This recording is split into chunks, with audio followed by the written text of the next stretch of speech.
Assalamualaikum warahmatullahi wabarakatuh. Perkenalkan, nama saya Nandini Dwi Putri dengan NIM 19106111011. Di sini saya akan membahas dan menganalisis mengenai persoalan objek sasaran militer yang kontroversial seperti rumah sakit, mal, sekolah, dan lain-lain.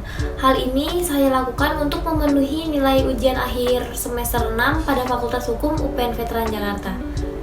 Sebelumnya, perlu diketahui sebagai suatu perjanjian internasional, hukum humaniter mempunyai sumber utama yang termuat dalam Konvensi Den Haag, menentukan kewajiban negara berperang tentang perilaku pada waktu operasi militer dan membatasi alat yang digunakan untuk berperang.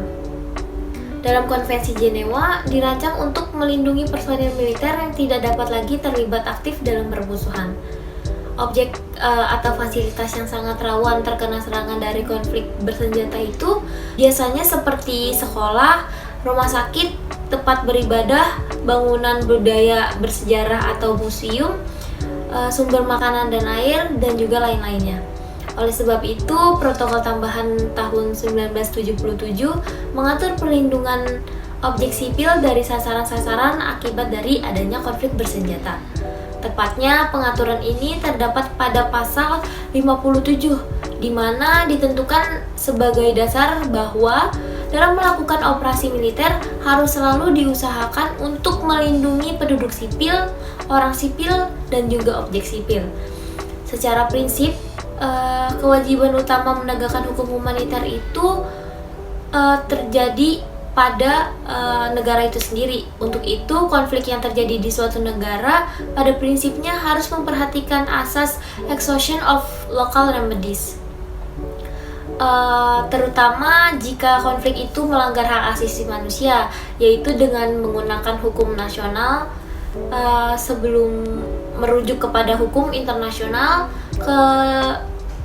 Hal ini bertujuan untuk menunjukkan kedaulatan dan martabat bangsa serta memberikan kesempatan kepada negara untuk memperbaiki kesalahan yang terjadi di negaranya tanpa melibatkan pihak lain dan mengurangi tuntutan internasional. Ketentuan tentang pembedaan orang dan objek ini merupakan salah satu prinsip dasar dalam hukum humaniter internasional yang disebut distinction principle atau yang biasa kita tahu prinsip pembedaan, yang merupakan salah satu asas yang melandasi hukum perang. Tujuan utama dari distinction principle ini adalah untuk melindungi penduduk sipil dan objek sipil dengan membedakan apa dan siapa saja yang boleh diserang dan tidak boleh diserang.